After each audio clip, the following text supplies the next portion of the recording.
যুক্তরাষ্ট্রের জন্মসূত্রে দেশটির নাগরিকত্ব পাওয়ার বিধান বাতিলের ঘোষণা দিয়েছেন নবনির্বাচিত মার্কিন প্রেসিডেন্ট ডোনাল্ড ট্রাম্প। একই সঙ্গে 2021 সালের ক্যাপিটল হিল দাঙ্গায় জড়িতদের ক্ষমার ঘোষণাও দিয়েছেন তিনি।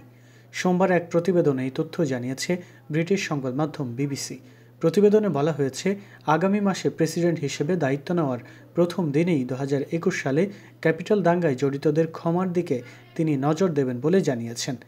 এনবিসির মিট দ্য প্রেসে দেওয়া সাক্ষাৎকারে ট্রাম্প বলেন, এই মানুষগুলো নরক যন্ত্রণা ভোগ করছে। গত নভেম্বরে নির্বাচনে জয়লাভের পর এই প্রথম কোনো সম্প্রচার নেটওয়ার্কে ইন্টারভিউ দিলেন সাবেক এই রিপাবলিকান প্রেসিডেন্ট। এছাড়াও যুক্তরাষ্ট্রের জন্মগ্রহণকারী যে কারোর জন্য স্বয়ংক্রিয় নাগরিকত্ব পাওয়ার যে প্রক্রিয়া রয়েছে সেটিও বন্ধের প্রতিশ্রুতি দিয়েছেন ট্রাম্প। তবে তিনি যুক্তরাষ্ট্রের শিশু অবস্থায় নিয়ে আসা নথিপত্রবিহীন কিছু অভিবাসীকে সহায়তায় ডেমোক্র্যাটদের সঙ্গে কাজ করার ইচ্ছা প্রকাশ করেছেন। গত শুক্রবার রেকর্ড করা এই ইন্টারভিউতে ট্রাম্প আগামী 20 জানুয়ারি প্রেসিডেন্ট হিসেবে দায়িত্ব পালন শুরুর পর অভিবাসন, জ্বালানি এবং অর্থনীতি সহ অনেকগুলো নির্বাহী আদেশ জারি করার প্রতিশ্রুতি দিয়েছেন।